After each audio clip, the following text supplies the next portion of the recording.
Romanos 11, do 33 até o 36. Está escrito assim na santa palavra do Senhor: ó profundidade da riqueza, tanto da sabedoria como do conhecimento de Deus! Quão insondáveis são os seus juízos e quão inescrutáveis os seus caminhos! Quem, pois, conheceu a mente do Senhor? Ou quem foi o seu conselheiro? Ou quem primeiro deu a ele para que lhe venha a ser restituído? Porque dele, e por meio dele, e para ele são todas as coisas. A ele, pois, a glória eternamente. Amém. Feche seus olhos, baixe a sua fronte. Vamos orar, vamos falar com o nosso Deus. Ó Pai, o Senhor que é desde eternidade, que subsiste em si mesmo, que está assentado num alto e sublime trono, dá-nos hoje, nesse culto de ação de graças, nessa noite, um pouco mais de si. Dê-nos da sua graça, dê-nos seu amor, dê-nos da sua compaixão, da sua misericórdia, da sua benevolência, da sua sabedoria. Leva-nos a Cristo, leva-nos à verdade de que somente Cristo salva, e aviva a sua obra nas nossas vidas, não só nos nossos dias, mas na nossa própria existência, no nosso próprio coração. Faça-nos mais parecido com Cristo. Nós oramos em Cristo e para Cristo. Amém. Nós falaremos hoje um pouco sobre a Reforma Protestante. E nós falaremos sobre a Reforma Protestante a partir desse texto que nós acabamos de olhar. O grande objetivo é enxergarmos que a Reforma Protestante não estava pautada apenas em um versículo, não estava pautada em uma pessoa, mas estava centrada numa teologia que abarcava todos os cantos da vida.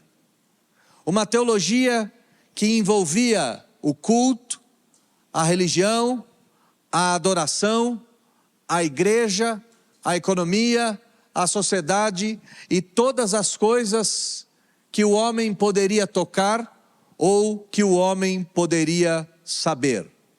Uma igreja reformada, obrigatoriamente, era uma igreja, ou teria que ser uma igreja, que se moldaria a partir da Escritura e que viveria todas as suas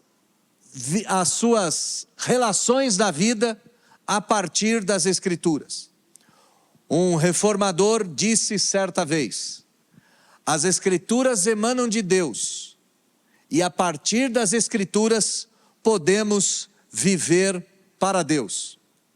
A igreja reformada era uma igreja que se voltou para as Escrituras, e a partir das Escrituras viveu a sua vida com inteireza, viveu a sua prática econômica, a sua prática comercial, os seus relacionamentos, o casamento, a educação de filhos, a educação. Mas há um ponto central de toda a reforma que nós não podemos nos esquecer. E esse ponto central da reforma está relacionada com a forma com a qual Deus deve ser cultuado. E para que nós entremos nessa ideia, eu quero que você marque a carta de Paulo aos Romanos e caminhe comigo lá para o Antigo Testamento. Mais específico, no livro do profeta Malaquias, capítulo 1, do versículo de número 6 até o versículo de número 8. O livro do profeta Malaquias foi o último livro do Antigo Testamento a ser escrito. E o assunto do livro do profeta Malaquias, como já ensinado nessa igreja, não tem nada a ver com dízimo e oferta. mas sim com a forma com que Deus deve ser cultuado, a forma com a qual Deus deve ser adorado, a forma que Deus recebe a adoração e Deus exige que seus súditos o adorem. No capítulo de número 1, a partir do versículo de número 6, está escrito assim: o filho honra o pai e o servo ao seu senhor. Se eu sou seu pai, onde está a minha honra? E se eu sou o seu senhor, onde está o respeito para comigo?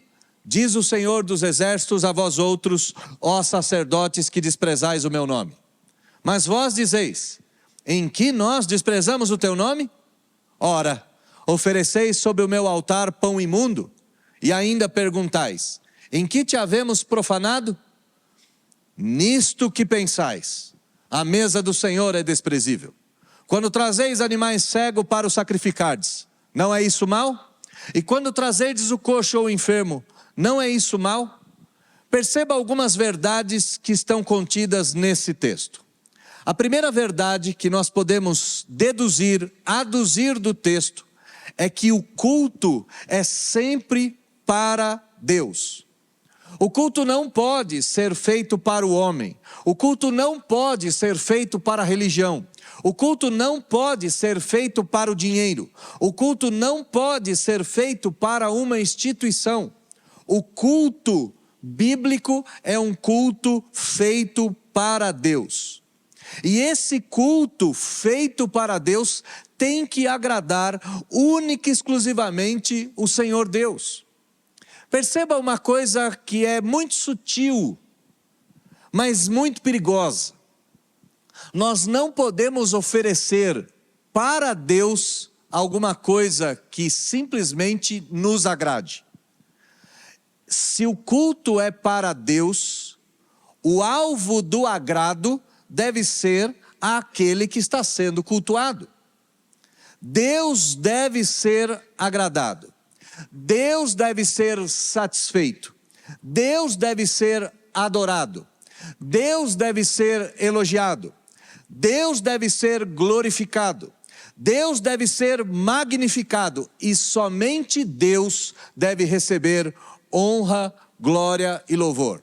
Então, duas verdades devem ficar diante dos nossos olhos. Primeira, o culto não pode ser para outro, somente para Deus. E segundo, o culto para Deus deve satisfazer ao Senhor Deus e não aos homens. Mas há um terceiro ponto aqui no texto.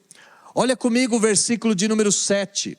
O versículo de número 7 mostra que os homens oferecem esse culto a Deus. Versículo 7 diz: oferecereis sobre o meu altar. Nós temos uma posição excelentíssima. Nós temos uma posição espetacular. Uma posição que nos compara com os anjos. Neste exato momento, no alto e sublime trono, anjos estão adorando o Senhor Deus. Seres de fogo, seres perfeitos, seres sem pecado. Esses seres apresentam culto a Deus de dia e de noite. Mas Deus deu esse privilégio também aos homens. Deus deu esse privilégio à raça humana. O culto é para Deus. O culto deve agradar a Deus, mas o privilégio de oferecer culto a Deus foi partilhado com os homens. E isso é um baita privilégio. Isso é nos colocar numa posição também de excelência. Se o Deus que deve ser adorado é um Deus excelente, adorá-lo é um ato de excelência. Deus deve ser cultuado. Deus é o alvo do culto e por isso devemos agradá-lo. Os homens oferecem culto a Deus. E em quarto lugar, essa honra e esse louvor só pode ser expresso se for feito em obediência cultica. O que eu estou querendo dizer é que nós devemos entregar o culto a Deus conforme Deus mesmo quer. Nós não podemos entregar um culto a Deus que Deus não aceita. Se hoje, por exemplo, eu decidisse inventar alguma coisa, modificar alguma coisa e dissesse a vocês: olha, meus irmãos, hoje nós não teremos culto, hoje nós vamos fazer pizzas aqui em cima. E eu vou fazer essas pizzas e nós vamos oferecer essas pizzas a Deus. E assim que essas pizzas estiverem prontas, esse será o nosso culto ao Senhor. Pode parecer uma maluquice quando a gente coloca um exemplo tão louco quanto culinária ou fazer comida para Deus. Mas outros exemplos são feitos à torto e à direito sem gerar espanto. Por exemplo, tem igrejas que dançam para Deus. Tem igrejas que substituem o culto por um teatro. Tem igrejas que substituem o culto por um diálogo, por uma encenação, por um bate-papo. Essas formas de culto nunca foram prescritas. Deus, que é o alvo do culto, exige um tipo em específico de culto. E eu não posso dar outra coisa que Deus não aceite. Olha comigo o versículo de número 7, aqui no livro do profeta Malaquias. Oferecerei sobre o meu altar pão imundo. O que era esse pão imundo oferecido a Deus? Era uma espécie de panetone. Era uma espécie de pão frutado, era uma espécie de pães com frutas e pão fermentado. Os pagãos daquela época ofereciam essa comida ornamentada aos seus deuses. Mas a Bíblia deixa claro que o pão que Deus aceita é um pão muito simples. É um pão à base de água, de sal e sem fermento. Esse pão era o pão que deveria ser entregue ao Senhor Deus. E o Senhor Deus está dizendo aqui: vocês estão oferecendo coisa imunda sobre o meu altar. Note, qualquer tipo de invenção cultica desonra a Deus e imundicia a própria adoração. Qualquer coisa oferecida a Deus, que Deus não tenha prescrito, não é culto a Deus. Se eu começar a dançar, se eu começar a urrar, se eu começar a gritar, e essas coisas, mesmo sendo oferecidas a Deus, não serão aceitas pelo Senhor. E por quê? Porque aquela canção que diz que é de coração tudo que eu fizer, um hino de louvor a Jesus de Nazaré, não é verdadeira. Não basta sinceridade dos atos, há de se ter prescrição dos feitos. Mas note que também nós temos um quinto e último aspecto. Primeiro, o culto é para Deus. Segundo, o culto deve agradar a Deus. Terceiro, os homens oferecem culto a Deus. Quarto, o culto deve ser em obediência à Escritura. E em quinto lugar, o culto deve ser um ato do coração ou um ato da inteireza da alma. Olha comigo o finalzinho do versículo de número 7. Quando os homens perguntam para Deus: em que nós temos profanado o culto? Deus diz: nisso que pensais, a mesa do Senhor é desprezível. Olha que coisa extraordinária que está acontecendo aqui. Os homens estão oferecendo culto fora da regra, fora da receita. E para piorar, eles ainda estão cansados de tudo aquilo. É como se eles viessem à igreja e pensassem algo do tipo: nossa, de novo na igreja, de novo o sermão, de novo o louvor, de novo a oferta, de novo e de novo e de novo, eu não aguento mais. O culto tem que ser conforme a receita, mas eu e você devemos apresentar um culto de todo o nosso coração. Se nós estivermos aqui só em corpo, o nosso culto não vale de nada. Se você saiu da sua casa e veio só o seu corpo para cá, até esse exato momento, se o seu coração não foi entregue para Deus, o seu culto não valeu de nada. Eu não posso fazer nenhum tipo de maluquice e nenhum tipo de macaquice, mas eu também não posso fazer qualquer coisa de forma mecânica. O culto a Deus não envolve 3 passinhos para a direita, 3 passinhos para a esquerda, 3 passinhos para frente, 3 passinhos para trás e basta. É necessário cumprir a Escritura, é necessário fazer de coração, e aqui nós temos então a junção de tudo aquilo que já foi dito neste culto de ação de graças ao Senhor Deus pelo aniversário da Reforma Protestante. Deus é o centro da adoração. Deus deve ser agradado. Deus deve ser agradado conforme Ele mesmo quer. E o privilégio dos homens o adorarem deve ser feito em espírito e em verdade. O culto é algo tão poderoso, que não basta nós adorarmos a Deus apenas com a nossa razão. A Igreja Reformada, a Reforma Protestante, enfatizou isso de forma muito clara. Que o culto a Deus é tão elevado, é tão superior, porque Deus é tão superior, que o culto a Deus é supra-racional. E perceba que eu não estou dizendo que o culto a Deus é irracional. Não, em momento algum eu disse isso. Eu estou dizendo a você que a excelência da adoração a Deus é tamanha, que Deus é tão grande, que é um tamanho privilégio para nós adorarmos a Deus, que a adoração a Deus deve ser de acordo com a Escritura e com a totalidade do coração, que todos esses efeitos, que todos esses eventos são superiores à nossa razão. São superiores às coisas que nós somos capazes de pensar. No culto a Deus, nós nos unimos aos anjos. No culto a Deus, nós subimos ao paraíso. No culto a Deus, Deus se aproxima dos homens. No culto a Deus, Deus se torna um conosco para a adoração. E aqui nós podemos até extrapolar essa ideia, porque não só nos tornamos um com Deus, mas Jesus está ao nosso lado cantando ao Criador e cantando ao seu Pai, que tanto o amou e tanto fez por ele. Se nós apresentarmos um culto meramente racional, nós nunca chegaremos até Deus.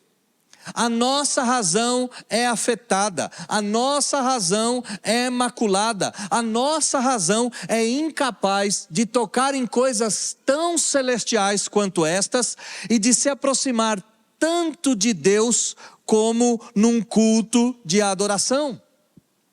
Ela inunda a nossa razão de coisas espirituais.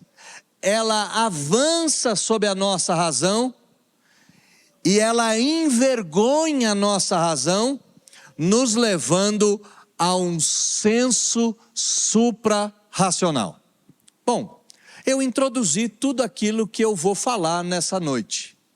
Se você se lembra do item, do tema, se você se lembra da postagem que nós fizemos a respeito deste momento, o tema do nosso culto, o tema dessa exposição é recuperando o maravilhamento.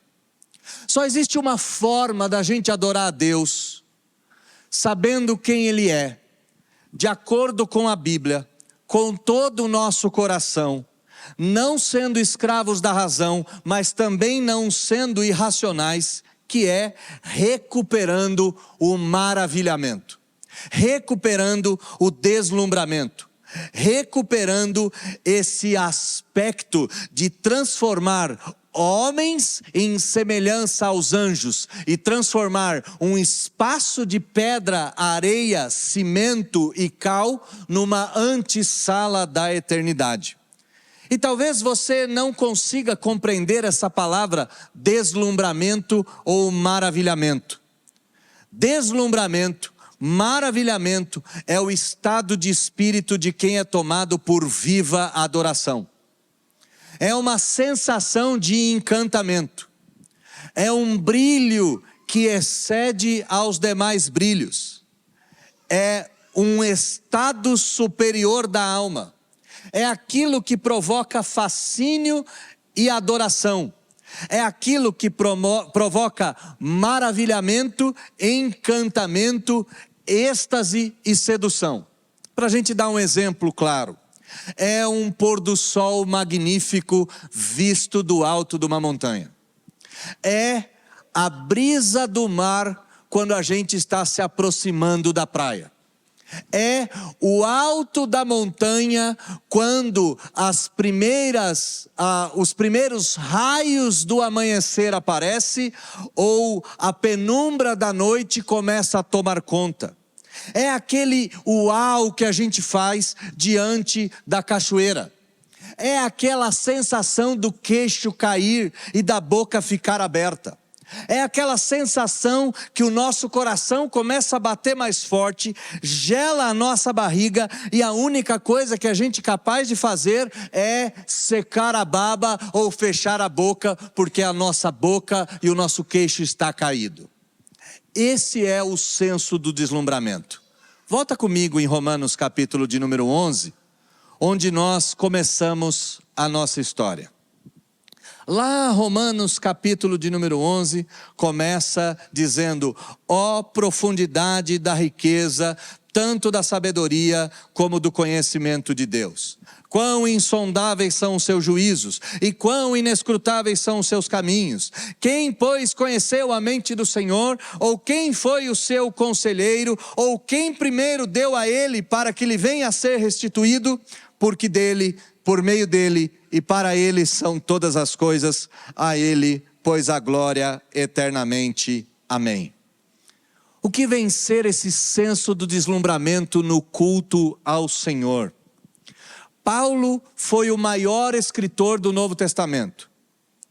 Paulo foi o maior teólogo da igreja. Nesta carta aos Romanos, nós estamos diante da montanha mais alta do Evangelho. Aqui estão os tesouros mais magníficos das Escrituras. Paulo escreveu um tratado teológico incomparável. Desde o capítulo 1 de Romanos até o capítulo de número 11, Paulo está escrevendo densa teologia. Paulo está escrevendo coisas muito complexas. Paulo está falando do pecado, Paulo está falando da salvação, Paulo está falando da eleição, Paulo está falando da predestinação. Paulo está discorrendo todo o seu arcabouço teológico, até que ele se depara com a grandeza de Deus. E quando ele se depara com a grandeza de Deus, a única coisa que Paulo faz é se maravilhar. A única coisa que Paulo faz é deslumbrar. E como que a gente enxerga isso? No versículo de número 33 tem uma interjeição que nós entendemos como o deslumbramento. Essa interjeição é esse ó. Percebe o que Paulo está fazendo? Paulo escreveu teologia, Paulo escreveu coisas profundas, Paulo escreveu coisas sublimes. De repente ele é tomado por esse maravilhamento. De repente ele é tomado por esse deslumbramento. E a única coisa que Paulo é capaz de fazer é essa interjeição e falar: uau, ó.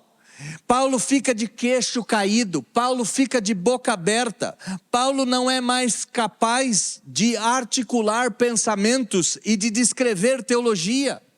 Paulo agora está diante da majestade de Deus, e diante da majestade de Deus, a única coisa que Paulo faz é dizer: uau! Diante da majestade de Deus, a única coisa que Paulo faz é dizer: ó! Diante da majestade de Deus, a única coisa que Paulo faz é fechar a sua boca, porque ele está deslumbrado diante de Deus. Para a gente ter algumas imagens no nosso cérebro, na nossa mente, para descrever isso. A gente pode pensar no encontro de Lúcia com Nárnia. Nas Crônicas de Nárnia, Lúcia vai adentrar no guarda-roupa e ela vai passar por aqueles casacos de pele, e ao término dos casacos de pele ela tropeça e cai num mundo encantado chamado Nárnia. E a primeira coisa que Lúcia faz, quando ela se coloca de pé, ela diz: uau, que mundo é esse? Depois do guarda-roupa.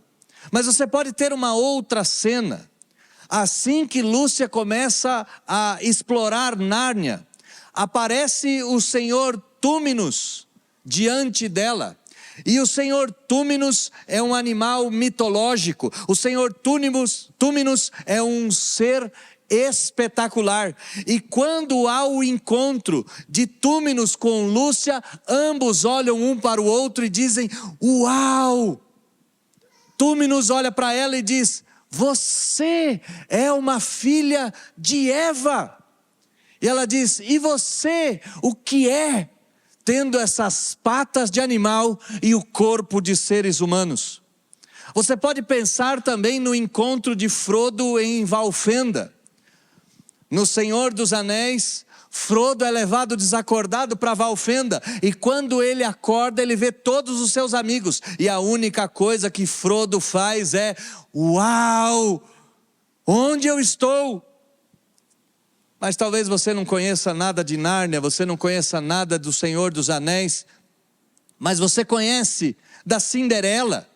E quando a Cinderela vê a carruagem de uma abóbora se transformar numa carruagem, vê os ratos se transformando em cavalos, vê o cocheiro, o cão se transformar em pajem, suas roupas e seus trapos se transformarem em roupas de baile, seus sapatos sujos e maltrapilhos se transformarem em sapatos de cristal, a Cinderela olha para si e diz: uau! Talvez você possa se lembrar de Pinóquio, quando o Gepeto termina de fazer o boneco, e o boneco olha para ele, então ele coloca as duas mãos na cabeça e diz: ele fala. Sim, meus caros, isso é o deslumbramento, isso é o maravilhamento. Se eu e você não recuperarmos o senso do incrível, o senso do fantástico, o senso do imaginativo, a gente nunca vai conseguir adorar a Deus. E talvez esteja faltando ainda colorido para que você enxergue isso. Meus amados irmãos, aqui em culto, nós estamos ombreados com anjos. Deus está sentado num alto e sublime trono. Todo o ambiente está cheio da glória de Deus. Ele é chamado de Senhor dos Exércitos. Ele é chamado de o leão da tribo de Judá. Ele é chamado de justo juiz. Ele é o alfa e o ômega. Ele é o eterno. Ele é o princípio e o fim. Ele é o ancião de dias. Ele é aquele cujos olhos têm chama de fogo. Ele é aquele cujos pés são de latão reluzente. Ele é aquele cujos adjetivos são impossíveis de serem mensurados na nossa língua. Se eu e você não chegarmos nesse lugar e não tivermos o senso do deslumbramento, nós nunca adoraremos a Deus como os reformadores adoraram. Nós nunca seremos capazes de cultuar a Deus. Quem recebe o culto? Deus. Quem deve ser agradado? Deus. Deus deve receber o culto que Ele mesmo ordena. E para que eu e você entreguemos o culto que Ele ordena, não basta só a obediência, é necessário o coração. Mas nós, seres humanos, não somos capazes de obedecer e dar o nosso coração de forma muito fácil. Então a gente precisa romper com as amarras desse mundo e se ligar com o mundo de Deus. E é verdade que todas as vezes que nós cultuamos a Deus, uma espécie de simbiose acontece. O céu desce, os seres humanos sobem e uma conexão intergaláctica acontece nesse lugar. Estamos na antessala do paraíso. Deus está sentado nos bancos conosco. E é isso que Paulo entende aqui em Romanos capítulo de número 31. E ele não só vai fazer essa interjeição, ele não só vai fazer o uau, ele não só vai ficar deslumbrado, como ele vai descrever o motivo do deslumbramento. Olha comigo o versículo de número 33 em diante. Profundidade da riqueza, tanto da sabedoria como do conhecimento de Deus. Quão insondáveis são os seus juízos, quão inescrutáveis são os seus caminhos. Paulo escreveu sob densa teologia, mas agora ele para diante da sabedoria e do conhecimento de Deus. Ele para diante da riqueza. Nós cantamos aqui a última música dizendo que Jesus tem mais valor do que qualquer coisa. Paulo entendeu isso nesse texto. Ele não está louvando a sua própria sabedoria, ele não está louvando a sua própria teologia. Ele para embasbacado, ele para maravilhado, ele para deslumbrado e diz: ó profundidade da riqueza de Deus, ó profundidade da sabedoria de Deus, ó profundidade do conhecimento de Deus, quão insondáveis, quão inescrutáveis são os seus caminhos. E meus irmãos, nós não precisamos de vasto conhecimento teológico. Basta você retroceder na linha do tempo e perceber como os acontecimentos foram ocorrendo para que você estivesse até aqui. Quais foram os feitos e os fatos que te trouxeram até aqui? Muitos de nós nem queríamos estar aqui. E de repente, de forma inexplicável, de forma insondável, de forma impossível de ser modificada, de uma hora para outra, fomos trazidos até esse lugar. E estamos sentados ouvindo, não só sobre a reforma protestante, mas ouvindo que Deus deve ser adorado de forma maravilhosa. E eu e você devemos ter esse maravilhamento. A verdade da doutrina modificou Paulo, mas acima da doutrina, a verdade de Deus modificou o coração do apóstolo. Versículo de número 34, ele então começa a fazer perguntas que não têm resposta. Ele faz no versículo 34 e no versículo de número 35 perguntas fabulosas. Ele diz: quem, pois, conheceu a mente do Senhor? Quem foi o seu conselheiro? Quem primeiro deu a ele para que lhe venha a ser restituído? Quem conheceu os planos de Deus? Quem conhece a mente do Senhor? Quem que aconselhou a Deus para fazer as coisas como Ele faz? Quem primeiro foi até Deus para dizer o que Ele tinha que fazer? Quem Deus deve pagar ou restituir? Amados, percebam que esses dois versículos não vieram da cabeça de Paulo, vieram da cabeça de Jó. Jó, dialogando com Deus lá no Antigo Testamento, se depara com essas mesmas verdades. Ele descobre que Deus não tem conselheiro. Ele descobre que Deus não deve nada a ninguém. Ele descobre que os planos de Deus são perfeitos. E você conhece bem a história do velho Jó. Jó perde todas as coisas para conhecer o verdadeiro Deus. E assim que ele conhece o verdadeiro Deus, ele recebe de volta todas as coisas que lhe foram tiradas. Mas o mais importante não foi a restituição da riqueza. Mais importante é que Jó diz para Deus: antes eu te conhecia de ouvir falar, mas agora os meus olhos te veem. Jó está deslumbrado com a grandeza de Deus. Paulo está deslumbrado com a grandeza de Deus. A adoração bíblica, a adoração reformada, a adoração que Deus aceita é centrada em Deus. Deve ser de acordo com a Escritura, deve ser de todo o coração, mas deve motivar a minha vida e a sua para esse senso de deslumbramento e de maravilhamento. Se eu e você não entrarmos na presença de Deus e na casa de Deus e não nos maravilharmos, é porque alguma coisa dentro de nós já morreu faz muito tempo. Paulo está maravilhado, Paulo está deslumbrado, Paulo está impactado. Paulo vai dizer: ó profundidade da riqueza, ó profundidade da sabedoria, ó profundidade do ser de Deus. Quão insondáveis são os seus planos, Quão inescrutáveis são os seus caminhos. Não existe ninguém que conheça a sua mente, ó Senhor. Não existe ninguém que possa te aconselhar. Não existe ninguém que primeiro tenha sido seu mestre. Não existe ninguém a qual o Senhor deva. E como que Paulo termina essa fala gloriosa? Paulo se rende. Versículo de número 36, é como se Paulo se dobrasse aos pés do Senhor. É como se Paulo jogasse tudo que ele é e tudo que ele sabe para fora. É como se Paulo esvaziasse de si próprio e debaixo dos pés do Senhor, junto aos seus pés, a única coisa que ele é capaz de dizer é: porque dele, por meio dele e para ele são todas as coisas. Paulo não diz nenhum argumento. Paulo não é capaz de escrever nenhuma frase. Paulo não é capaz de articular nenhuma ideia. Ele simplesmente diz: porque tudo é teu, eu sou teu, a vida é tua, o mundo é teu e todas as coisas lhe pertencem. Porque dele, por meio dele e para ele são todas as coisas. Muitas vezes a gente vem na igreja e canta porque dele e por ele são todas as coisas, e a gente não entende a complexidade do que está acontecendo no texto que dá base às canções.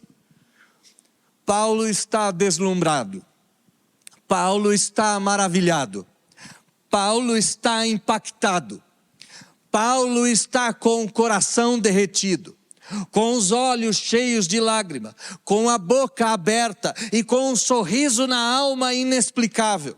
E Paulo termina esse cântico, porque aqui no versículo de número 33 até o versículo de número 36, acredita-se que isso é uma canção.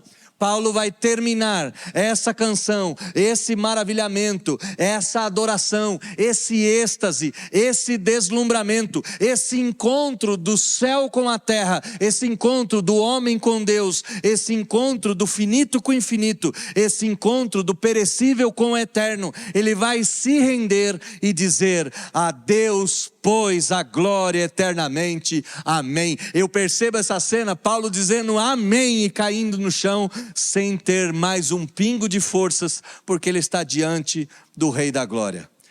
Por que os reformadores mudaram o mundo? Eles não mudaram o mundo porque eram os homens mais inteligentes. Eles não mudaram o mundo porque eram os principais teólogos. Eles não mudaram o mundo por causa dessas coisas.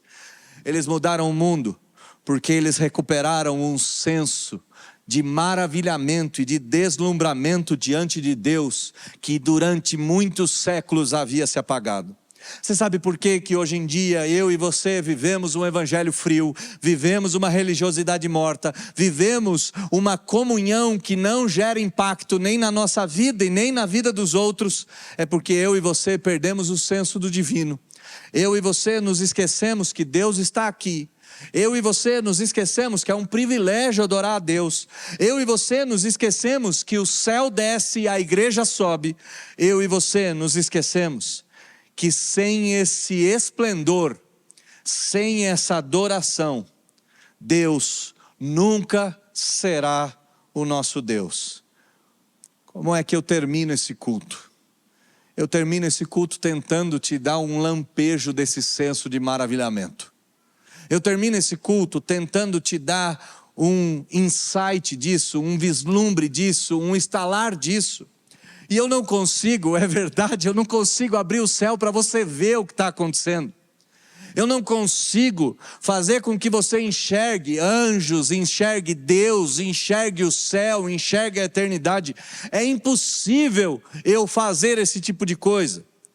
Mas Deus deixou algo que é tão sublime, que é capaz de nos levar até a presença dele de uma maneira muito rápida.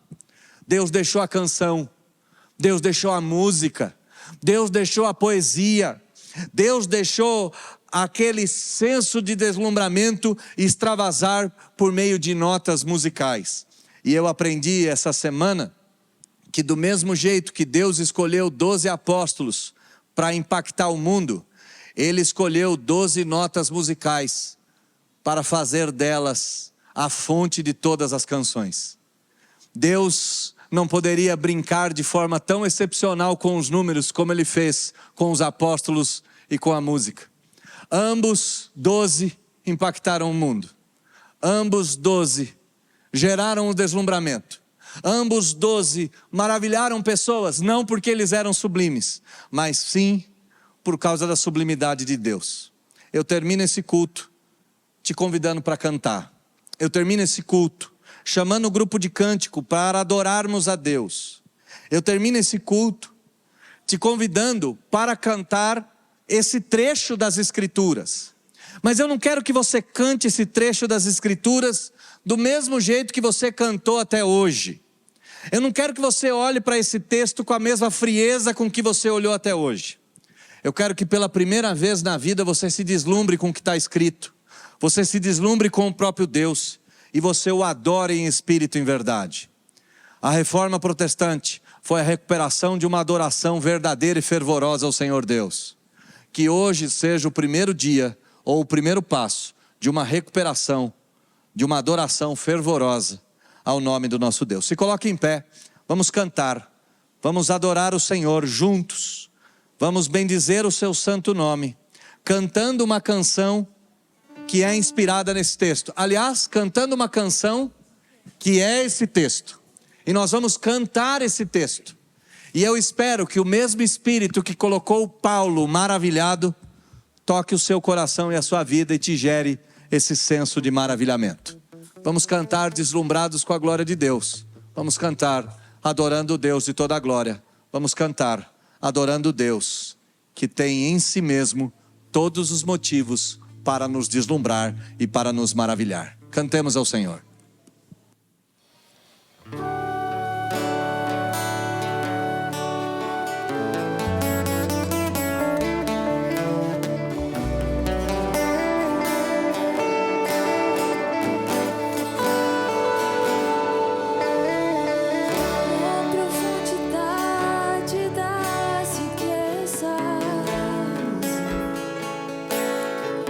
Da sabedoria e do conhecimento.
Senhor, nós te pedimos que o Senhor devolva o senso de deslumbramento e maravilhamento que todos os antigos cristãos tiveram. Devolva esse ardor, esse fervor, não místico, mas verdadeiro, suprarracional, de sabermos que a nossa adoração não é mero serviço religioso, mas é conexão entre o céu e a terra, é unidade com Deus, é junção de dois mundos, não uma colisão, mas uma amálgama, que o culto verdadeiro faz dos crentes uns com os outros e um com o Senhor Jesus. Experimentamos da eternidade, porque em Jesus, mesmo depois de morto, diz a Escritura que há ressurreição, que em Jesus estamos assentados nos lugares celestiais, que em Jesus somos mais do que vencedores, que nada nem ninguém poderá nos separar do amor de Deus que está em Cristo Jesus. Nos devolva a capacidade de tocarmos o céu, nos devolva a capacidade de sentirmos o divino, não nos permita passar uma vida inteira sem nos maravilharmos com a presença de Deus no culto público. Nós só recuperaremos o esplendor, a glória e a força da reforma protestante se a gente recuperar um culto bíblico, conforme o rito, de coração, e cheio do maravilhamento dos homens diante da glória excelsa do seu Deus. E isso é tão extraordinário, que mesmo Deus sendo nosso, Ele é meu Deus e Ele é meu Pai. Essas coisas devem nos mover de um jeito tal, que a nossa vida deve ser uma eterna interjeição, um eterno ó, um eterno uau, um eterno nossa, um eterno deslumbre diante da glória do Deus Todo-Poderoso. Muito obrigado por esse culto, muito obrigado por esse momento. Nós te adoramos e esperamos que a gente tenha tocado um pouco do céu com tudo aquilo que cantamos, lemos, ouvimos e aprendemos nessa noite. Nós oramos em nome de Jesus. Amém. Recebamos a bênção do Senhor. Agora, irmãos queridos, que a graça do nosso Senhor e Salvador Jesus Cristo, que o amor de Deus, o nosso Pai, e que as santas consolações do Espírito estejam sobre todos vocês, hoje, amanhã e sempre. Amém.